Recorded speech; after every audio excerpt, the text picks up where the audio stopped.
A pulse of red cuts through darkness. Pure, undeniable, immediate. You might reach for warmth, but warmth is touch, not sight. You could mention blood, but that's just naming another red thing. Fire? Roses? Danger? These are associations, not the thing itself. You're circling around something that sits at the very center of your experience, yet remains completely untouchable by language. This isn't a parlor game. This is the first crack in everything you think you know about reality.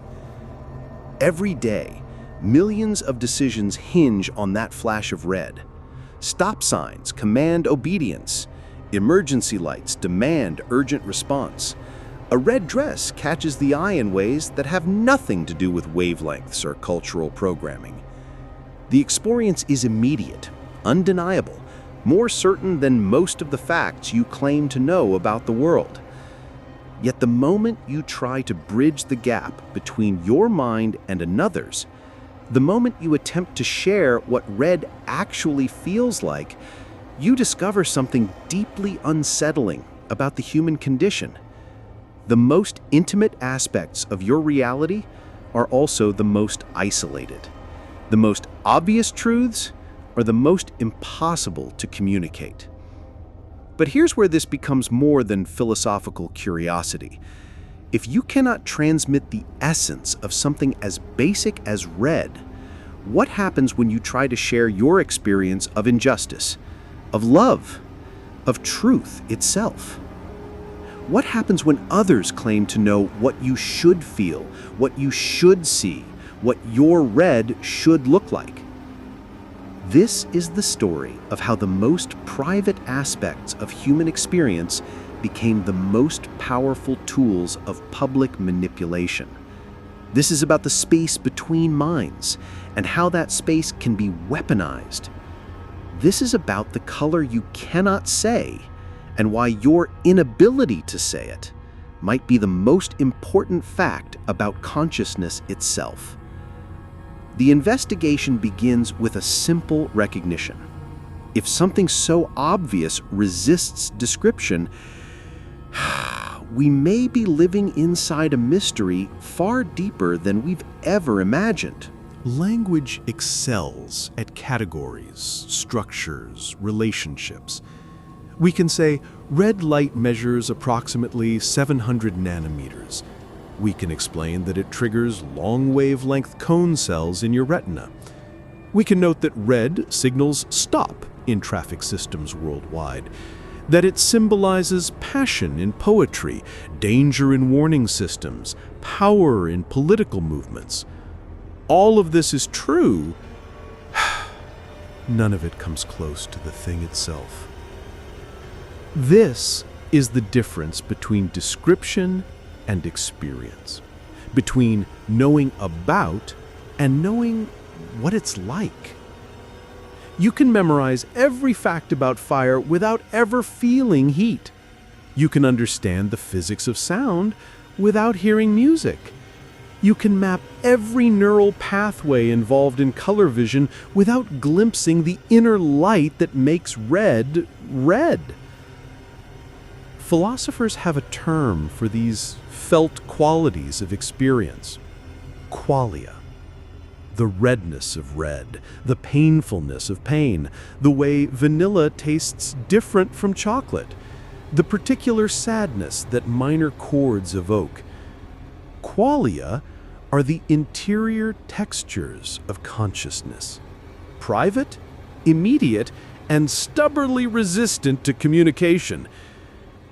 Consider what this means for the most basic assumption of human interaction, that we share a common reality.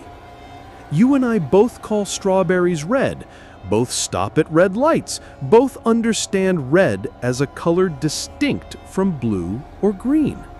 Our behavior is perfectly coordinated, our language aligns, but we have absolutely no way to verify that the inner experience, the felt quality of redness, is the same for both of us. For all we know, when you look at a rose, you might be having the experience I have when I look at the ocean. But you learned to call that experience red just as I did, so our difference remains invisible, undetectable, perhaps permanent. We navigate the world in perfect behavioral harmony while potentially inhabiting completely different phenomenal universes. This isn't merely an abstract puzzle. This is the daily reality of human consciousness. We coordinate through categories while experiencing through qualia. We share languages while inhabiting private worlds. We build civilization on the assumption that others see what we see, feel what we feel, experience what we experience. But that assumption may be the most beautiful fiction we've ever created. The implications stretch into every corner of human life. If something as fundamental as color cannot be directly shared, how much of what we call communication is actually elaborate guesswork? How many of our deepest disagreements stem not from different opinions about shared facts, but from fundamentally different ways of experiencing the same reality? Science offers a different kind of precision. Follow the path of red from the external world to the theater of consciousness, and you encounter one of the most elegant translations in nature. Light reflects off objects, photons carrying specific frequencies of electromagnetic radiation. Red occupies the longer end of the visible spectrum, roughly 620 to 750 nanometers. These photons enter your eye, pass through the cornea and lens, and strike the retina, where specialized cells called cones respond to different ranges of light. You have three types of cones: short, medium, and long wavelength receptors. The L cones respond most strongly to the frequencies we call red, but here's the first hint of something mysterious. There are no red detecting cells. The L cones also respond to yellow, orange, and other frequencies. Color emerges not from individual cellular responses, but from comparisons between different cone types. Your brain performs constant calculations, measuring the ratios of activity across all three cone types, looking for patterns in the relationships between signals. Red isn't detected, it's computed. It's the result of neural algorithms that compare, contrast, and interpret the mixture of information arriving from different photoreceptors. The brain doesn't stop there. It performs another operation that borders on magic: color constancy.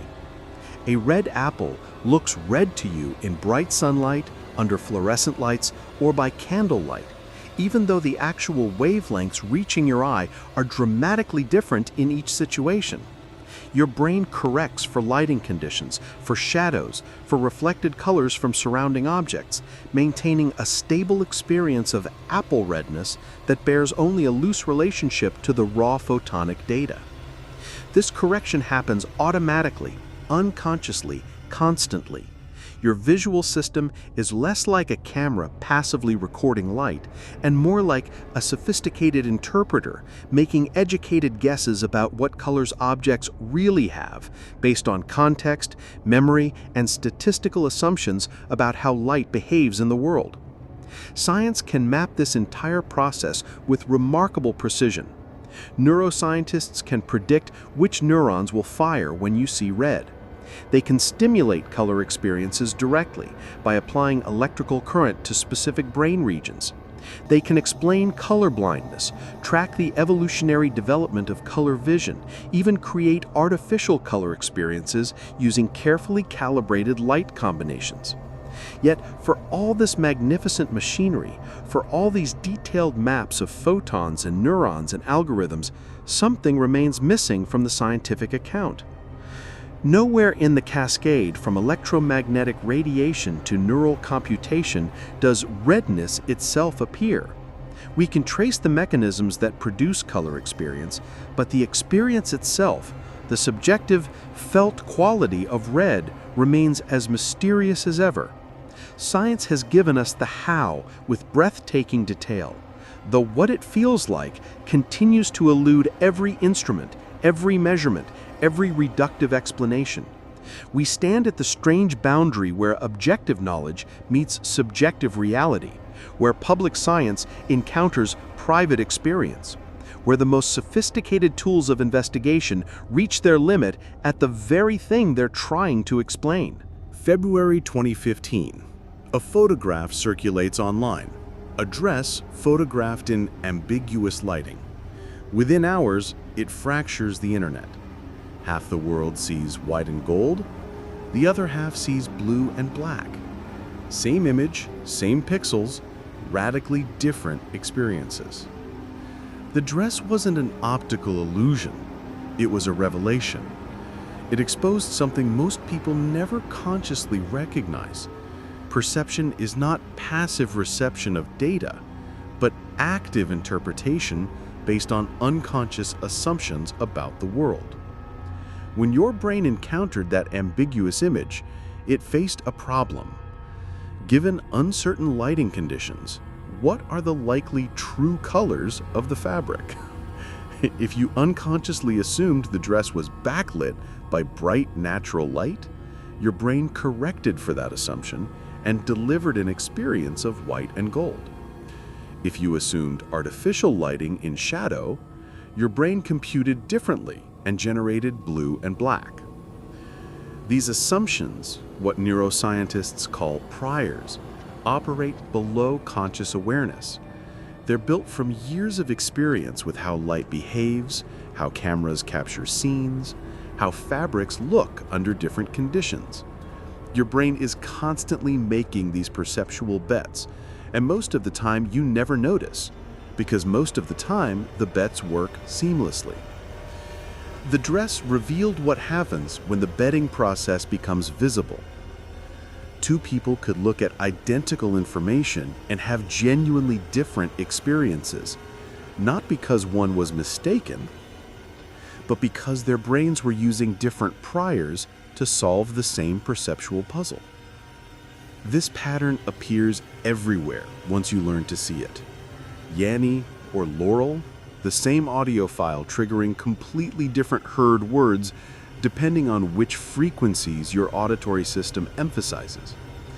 The spinning dancer that rotates clockwise or counterclockwise depending on your brain's assumptions about depth and movement. These aren't curiosities. They're windows into how perception works at the most fundamental level. Your brain is a prediction machine, constantly generating models of what you're likely to encounter, constantly updating those models based on new information. What you experience isn't raw sensory data. It's your brain's best guess about reality, filtered through everything you've learned about how the world works. This reframes every disagreement about observed reality.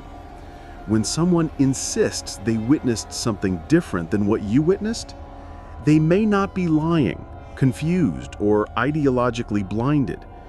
They may be operating from different priors, different unconscious assumptions about context, lighting, meaning, significance. The implications extend far beyond perceptual psychology. If our most basic experiences are shaped by assumptions we don't know we're making, how do those assumptions form? How do they differ across cultures, generations, personal histories? How might they be influenced, shifted, or manipulated by those who understand how perception works? The dress divided the internet for a few days and became a meme.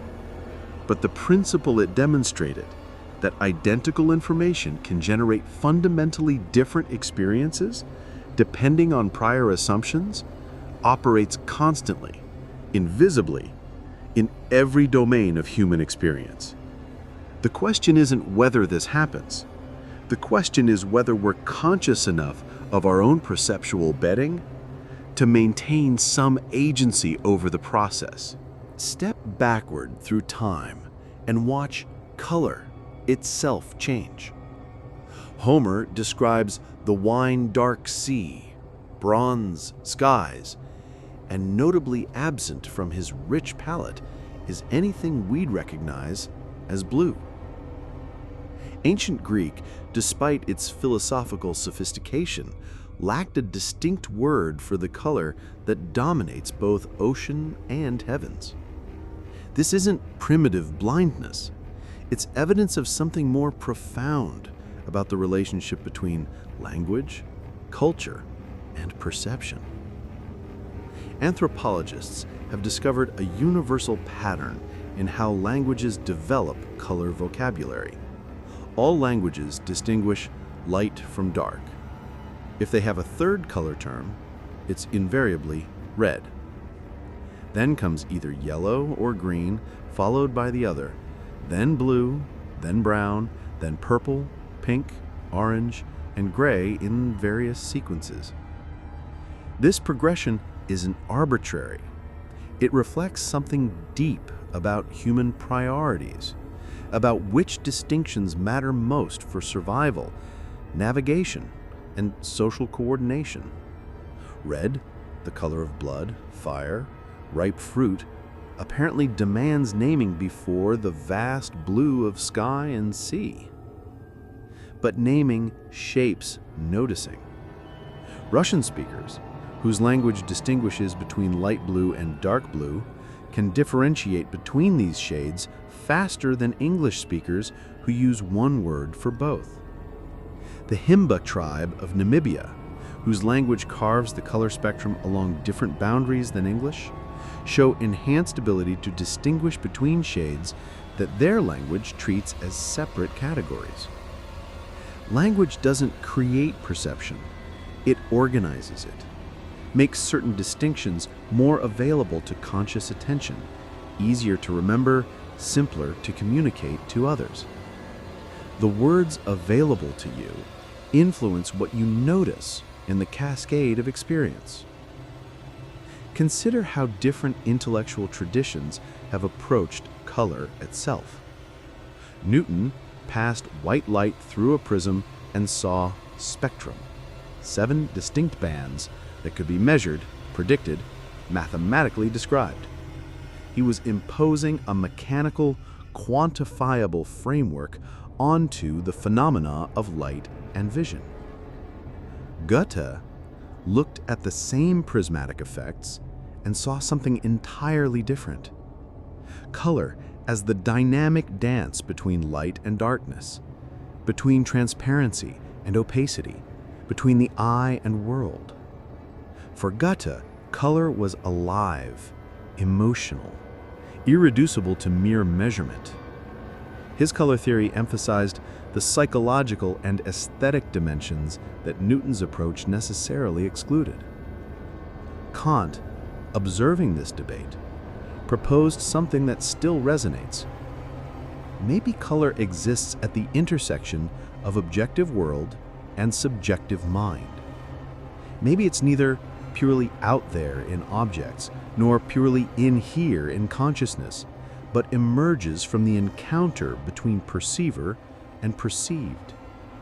Phenomena versus noumena, what appears to us versus what things are independent of our perception. Eastern contemplative traditions approach this differently still. The Tao that can be spoken is not the eternal Tao. Reality that can be captured in concepts has already been diminished by the capture. Color, like all aesthetic experience, might exist most fully in direct, non-conceptual encounter. Across cultures, color has never been merely descriptive. It's been ritualized, politicized, weaponized. Red ochre in Paleolithic caves marking sacred spaces. Purple reserved for Roman emperors as a symbol of ultimate authority. Saffron robes designating monastic dedication. National flags that can inspire devotion or provoke rage. depending on which associations they carry. The same red that stops traffic also adorns communist banners, capitalist logos, religious vestments, and warning signs. Its meaning shifts with context, history, power structures, and collective memory. When we argue about what we see, we're often arguing about which cultural lens to apply, which historical associations to honor, which meaning-making framework to trust.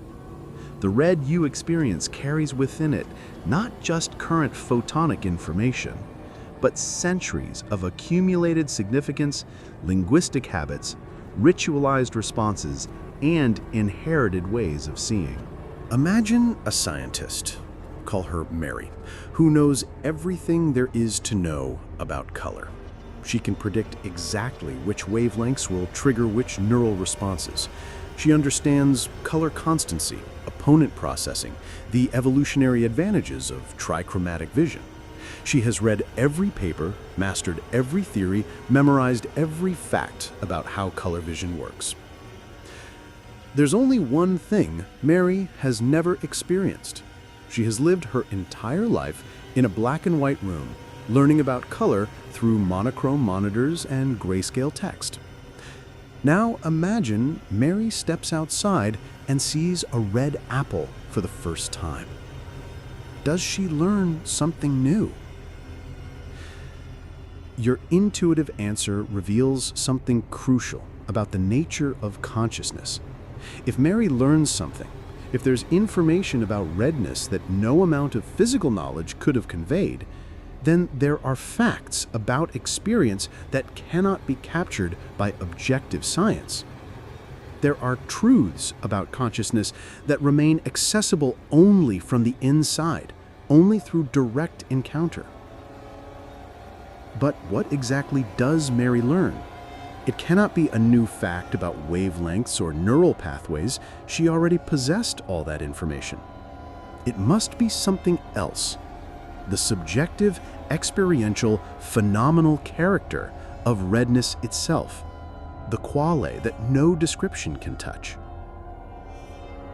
This leads to Thomas Nagel's even more unsettling question: what is it like to be a bat? Not what a bat does, not how its echolocation works, not how it navigates or hunts or reproduces. What does the world feel like from inside a bat's consciousness? What is the subjective texture of navigating by sound, of experiencing space through reflected acoustic waves? Nagel's point cuts deeper than cross-species empathy. There are facts about what it's like to be conscious that are accessible only from particular points of view. The objective stance of science, the view from nowhere, necessarily misses the view from somewhere, which is where all experience actually occurs. This brings us to what David Chalmers calls the hard problem of consciousness. The easy problems, how the brain processes information, integrates data, controls behavior, are scientifically tractable. They're complex, but they're the kind of complexity that yields to careful analysis. The hard problem is different. Why is there anything it's like to be conscious at all? Why shouldn't all this neural processing happen in darkness, without any inner illumination, without any felt experience accompanying the computation? Why isn't consciousness just input, processing, output, without this mysterious additional element of subjective experience? Consider the inverted spectrum thought experiment. Imagine that since birth, your experiences of red and green have been systematically swapped compared to mine, but we've both learned to call strawberries red and leaves green. Our behavior would be identical, our language would match perfectly, our neural responses might even be similar, but our inner experience would be fundamentally different. If this seems possible, and to many philosophers it does, then there's something about consciousness that transcends any functional or behavioral description. Experience has properties that cannot be captured by mapping inputs to outputs, no matter how sophisticated the mapping becomes. Some philosophers embrace epiphenomenalism. Consciousness exists but doesn't do anything. It's like steam rising from a locomotive, a byproduct of the real mechanical work, but causally irrelevant to where the train goes. Others find this deeply unsatisfying and lean toward panpsychism.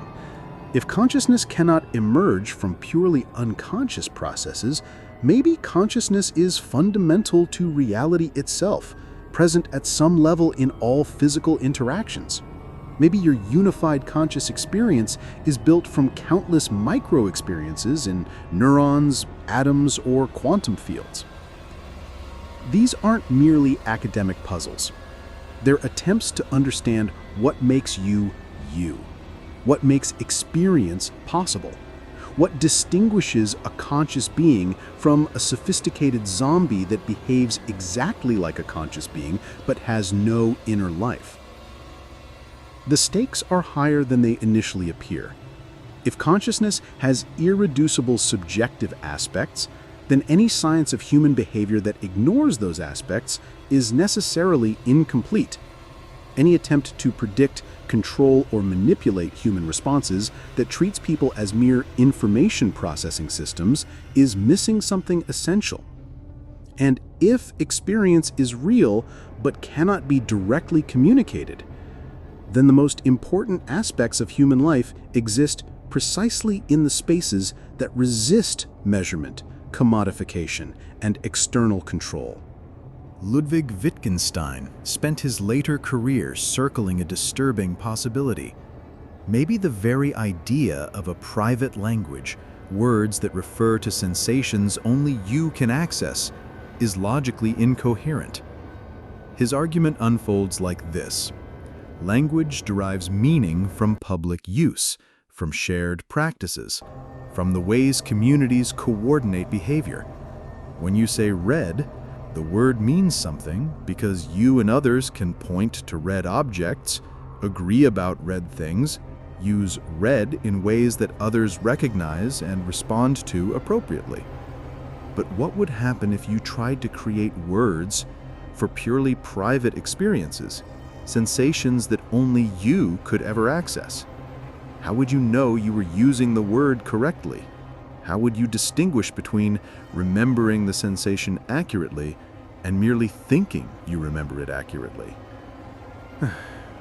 Without any external standard, without any possibility of correction from others, the entire framework of meaning collapses. This suggests something profound and unsettling. The most private aspects of experience might be precisely the aspects that resist meaningful description, even to yourself. The moment you translate experience into language, you've already made it public, already fitted it into shared categories, already lost whatever made it purely yours. Whereof one cannot speak, thereof one must be silent. This isn't a defeat or a limitation. It's an ethical boundary. Some experiences cannot be captured in words, not because language is inadequate, but because capturing them would violate their essential nature. This resonates with contemplative traditions that have long recognized the limits of conceptual description. Zen koans point toward insights that cannot be grasped through logical analysis. The mystic's via negativa approaches ultimate reality by saying what it is not, recognizing that anything that can be positively described is too small to be the absolute. But here's where philosophy intersects with psychology and politics. If the most profound aspects of experience cannot be directly shared, we become dependent on indirect methods, metaphors, symbols, rituals, art. We point toward the moon rather than delivering it directly. This creates both vulnerability and opportunity. The vulnerability, indirect methods can be hijacked. If we cannot transmit what injustice feels like, we rely on representations of injustice. symbols that may or may not capture the reality they claim to represent. Those who control the symbols gain power over the experiences they supposedly convey. The opportunity? Recognizing language's limits can become a form of protection. When someone claims to perfectly capture in words what love is, what freedom means, what truth looks like, a healthy suspicion emerges. They may be confusing the map with the territory, mistaking public descriptions for private realities. The silence Wittgenstein points toward isn't empty, it's pregnant with meaning that exists beyond manipulation. It's the space where experience lives before it gets packaged into sellable narratives, before it gets optimized for engagement, before it gets reduced to data points in algorithmic systems. Eastern practices have developed sophisticated methods for inhabiting this space. Meditation as direct encounter with experience before it crystallizes into concepts. Mindfulness as attention to what is actually occurring rather than what we tell ourselves is occurring. Compassion as recognition that others inhabit their own depths of unspeakable experience. The political implications are subtle but crucial. In a world where everything increasingly gets translated into metrics, where all experience is encouraged to become shareable content, where private life is constantly harvested for public profit, the recognition that some things cannot and should not be spoken becomes a form of resistance. This doesn't mean abandoning language or retreating from communication. It means using language skillfully while remembering its boundaries. It means building shared understanding while protecting private space. It means engaging in the essential work of translation while honoring what remains untranslatable. In 1928, Edward Bernays published a book that should have been titled The Operating Manual for Mass Psychology. Nephew of Sigmund Freud, Bernays had absorbed a crucial insight from psychoanalytic theory. Human beings are not primarily rational creatures who can be convinced through evidence and argument. Humans are emotional beings who rationalize their feelings after the fact. This insight became the foundation of what Bernays called the engineering of consent, the systematic application of psychological principles to shape public opinion, consumer behavior, and political outcomes. The key was bypassing conscious reasoning entirely and speaking directly to unconscious desires, fears, and associations. Bernays demonstrated this with his legendary Torches of Freedom campaign. Hired by the American Tobacco Company to expand cigarette sales to women, he didn't argue about tobacco quality or health benefits. Instead, he orchestrated a publicity stunt: fashionable women lighting cigarettes during New York's Easter Sunday parade, framing smoking as a symbol of liberation, equality, and independence. The campaign succeeded because it operated at the level of felt experience rather than rational argument. The women who began smoking weren't convinced by data about tobacco. They were moved by associating cigarettes with emotions they wanted to experience: freedom, sophistication, rebellion against traditional constraints. Walter Lippmann provided the theoretical framework in Public Opinion. People don't respond to reality directly, he argued. They respond to the pictures in our heads, mental representations that may bear little relationship to actual conditions. Those who could influence the pictures could control behavior without ever engaging with facts. Gustave Le Bon had already mapped the psychology of crowds, showing how groups could be swept by emotions that completely bypassed individual judgment. But Bernays and his contemporaries transformed these insights from warnings into tools, creating an entire industry devoted to the precise manipulation of collective sentiment.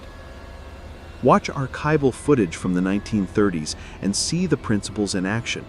Massive rallies designed to overwhelm rather than inform. Symbols repeated until they bypass conscious processing. Colors and music and spectacle calibrated to produce specific emotional states. Red banners everywhere, not because red inherently means anything political, but because red feels urgent, demanding, impossible to ignore. The technique was refined throughout the 20th century. Focus groups to test which emotional associations stick. Demographic analysis to identify which populations are susceptible to which appeals.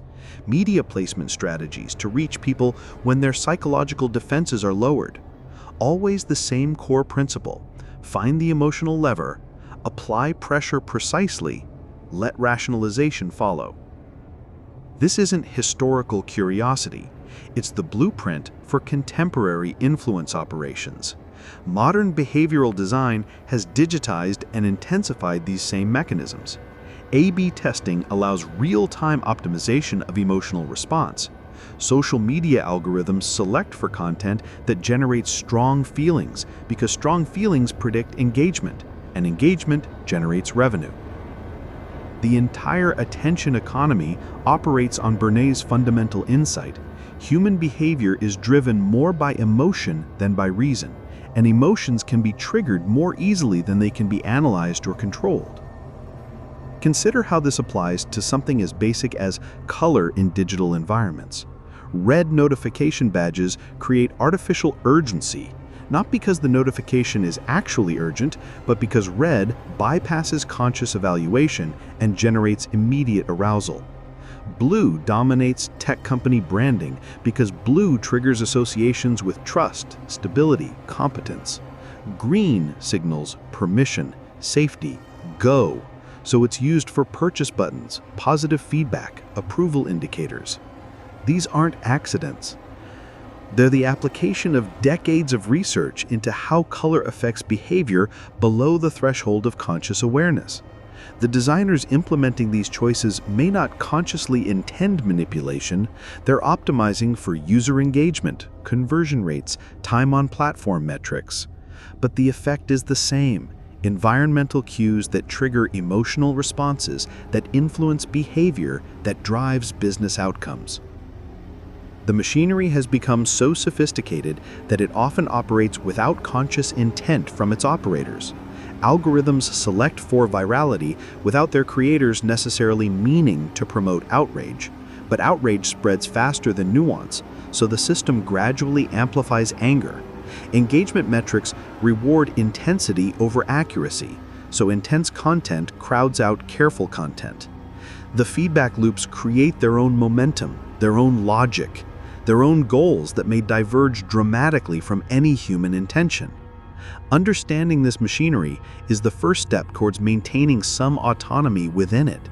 When you feel sudden urgency about clicking, sharing, or purchasing, when you find yourself emotionally activated by symbols and colors and sounds in ways you can't quite explain, these are opportunities to pause and ask, whose emotional responses am I having right now? Scroll through your feed and witness a fundamental transformation in how content reaches consciousness. Every image, every video, every piece of text has been selected not by human editorial judgment, not by artistic vision or educational value, but by algorithms optimizing for a single variable: engagement. The machine doesn't see red as you see red. It sees red as data correlated with click-through rates, sharing behavior, time spent viewing, purchase conversion. It doesn't care what red feels like. It cares what red does to measurable user behavior. This represents a historical shift whose implications we're only beginning to understand. For millennia, the stories, images, and ideas that reached human consciousness were filtered through human judgment. Editors, curators, teachers, community elders who made decisions based on some combination of quality, importance, beauty, wisdom, or cultural value. These human filters were flawed, biased, limited by their own perspectives and interests, but they were human filters, operating according to human values, responsive to human concerns about truth, meaning, and flourishing. Algorithmic curation operates according to entirely different principles. It optimizes for metrics, clicks, views, shares, comments, time spent, behavioral conversions. It A/B tests variations to discover which version performs better, then scales the winner to millions of people. It learns from aggregate behavioral patterns to predict what will capture attention and drive action. The result is a feedback loop that few of its architects anticipated. Content that maximizes engagement gradually reshapes the very engagement patterns it measures. If angry content generates more clicks than thoughtful content, the algorithm serves more anger-inducing material, which trains audiences to expect and respond to anger, which creates more demand for angry content. The tail begins wagging the dog. The measurement starts changing the thing being measured. Consider what this means for something as fundamental as color choice in digital design. An algorithm might discover that slightly more saturated reds increase click-through rates by 0.3%, a tiny improvement that, multiplied across billions of impressions, translates to significant revenue increases. So, the algorithm pushes saturation higher. Competitors notice the effectiveness and respond. The entire visual environment gradually becomes more intense, more demanding of attention, more optimized for immediate arousal rather than sustained satisfaction. We're witnessing what might be called the quantification of human experience, the translation of lived reality into data points that can be analyzed, optimized, and monetized. Your relationships become social network graphs. Your interests become behavioral profiles. Your attention becomes advertising inventory. Your emotions become engagement metrics.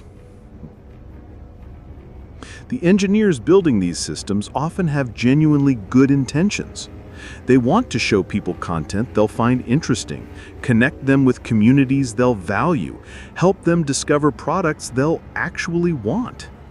The mathematical tools they employ, machine learning, predictive modeling, statistical optimization, are powerful and elegant. But something crucial gets lost in the translation from lived experience to quantified data. An algorithm can learn that people who click on red things also tend to click on triangular things, but it cannot understand what red feels like or why triangular shapes might evoke particular emotions. It operates on correlations without access to the experiential realities that generate those correlations. This creates a peculiar form of intelligence, systems that become extraordinarily good at predicting behavior while remaining fundamentally ignorant about experience. They can tell you what will happen, but not what it will feel like to the people it happens to. They optimize for immediate response rather than long-term satisfaction, for viral spread rather than truthful information, for behavioral conversion rather than human flourishing. Large language models represent a fascinating evolution of this dynamic. They can generate text about red that sounds remarkably human, demonstrating sophisticated understanding of how color language functions. They can write poetry about red that genuinely moves people, create descriptions that feel emotionally resonant and conceptually rich.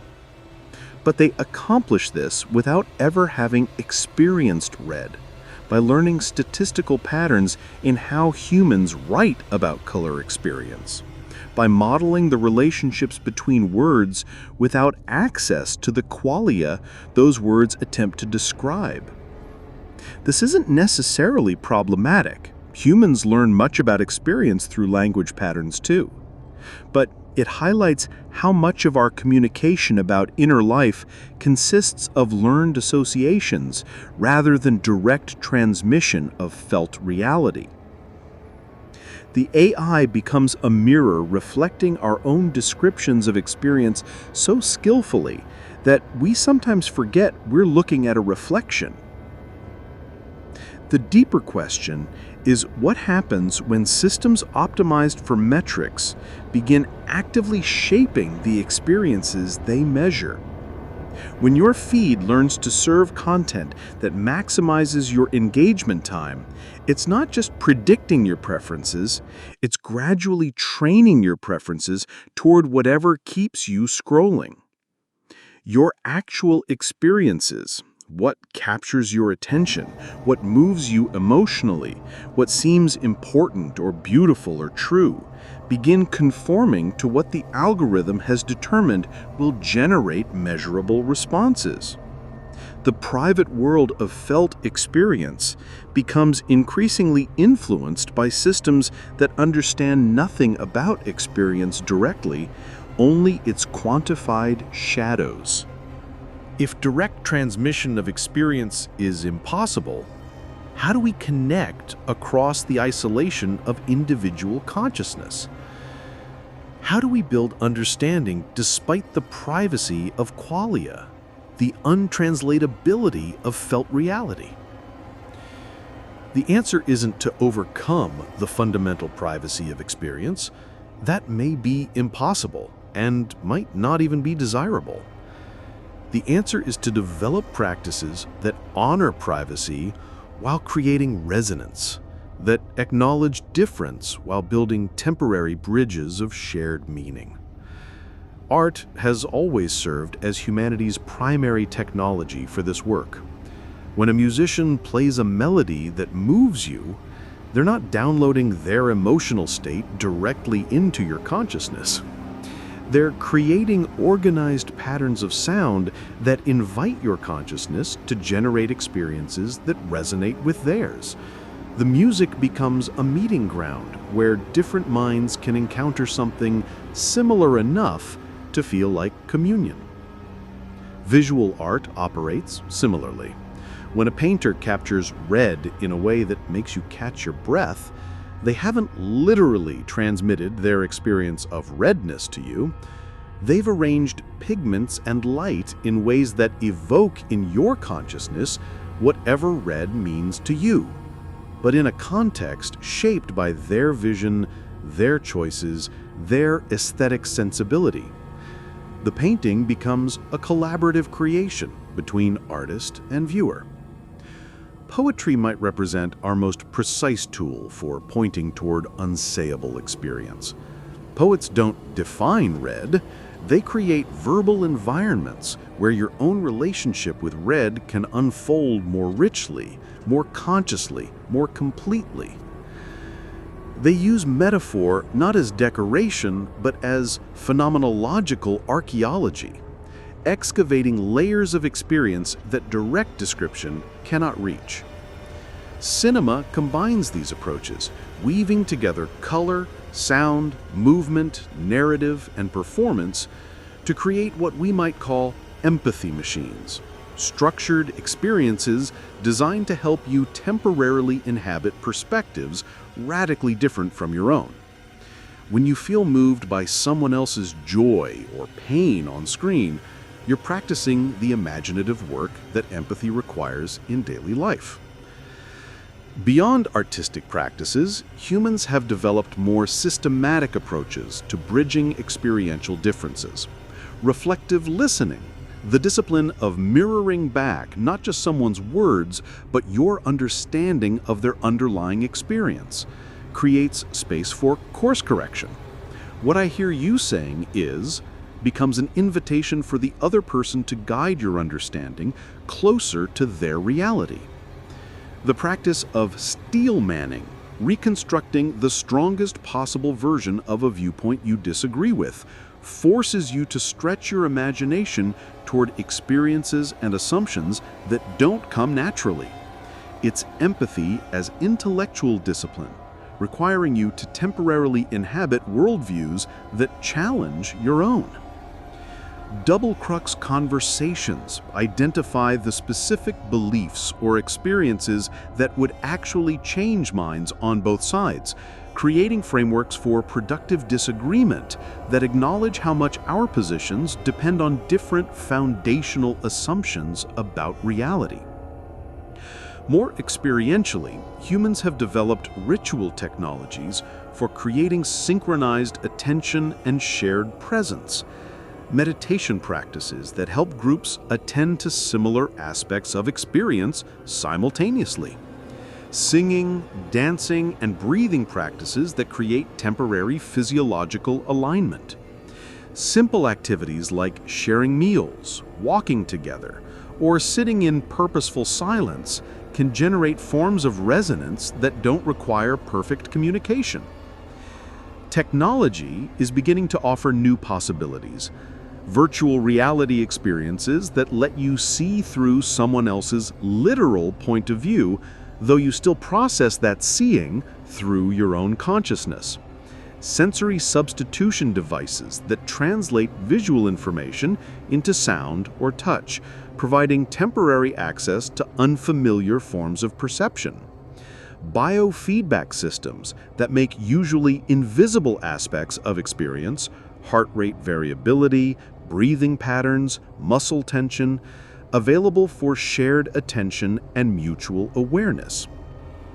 Brain imaging technology, while still primitive, hints at what more sophisticated empathy tools might eventually become possible. If we could observe the neural correlates of someone else's experience of red in real time, would that help bridge the gap between minds? Probably not directly. We'd still be observing activation patterns rather than experiencing qualia, but it might cultivate appreciation for the diversity of ways different brains process identical inputs. The key insight across all these approaches is that bridging experiential differences requires active practice, skillful attention, and genuine curiosity about what existence feels like for consciousness other than your own. It requires holding your own perspective lightly enough to temporarily entertain alternatives, while maintaining sufficient grounding in your own experience to avoid dissolving into relativistic confusion. Most importantly, it requires accepting that the bridge-building process itself may be more valuable than achieving perfect understanding. When you cannot describe red, you can still point toward it together. Notice how your responses differ. Explore what those differences might reveal about the nature of consciousness itself. We arrive at practical wisdom. How do you navigate reality when the most fundamental experiences resist direct communication? When perception operates through invisible assumptions? When sophisticated systems profit from manipulating your emotional responses? Begin with epistemic humility, the intellectual virtue of holding your own perspective lightly while taking others seriously. Before insisting someone else should see what you see, ask what assumptions they might be making about the context. Before dismissing their experience as obviously mistaken, consider what background beliefs would make their perception entirely reasonable. This isn't relativism, the claim that all viewpoints are equally valid or that truth is merely opinion.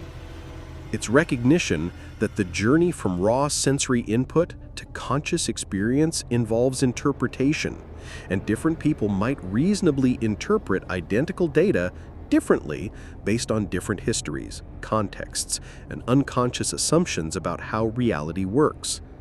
Practice searching for invariance rather than debating interpretations. Instead of arguing about whether the dress is gold or blue, experiment with changing contexts. Crop the image differently. Adjust surrounding colors.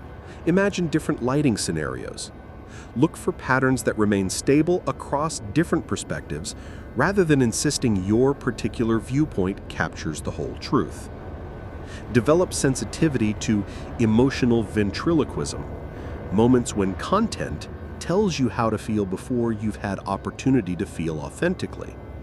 When news stories, advertisements, or social media posts seem engineered to evoke specific emotional responses, long enough to distinguish between emotions arising from your direct encounter with information and emotions being skillfully triggered by someone else's agenda. Curate your information environment with the same deliberate care you'd apply to nutrition. Diversify not just by political perspective, but by cognitive style. Balance quick reactions with slow analysis, raw data with narrative context, global viewpoints with local details. Seek sources that enhance your capacity for discernment rather than simply confirming existing beliefs. Practice collaborative empiricism, designing shared experiences to test assumptions about reality together. Instead of arguing about what you witnessed, watch the same thing again and compare observations. Instead of debating what something means, gather additional examples and look for patterns collaboratively.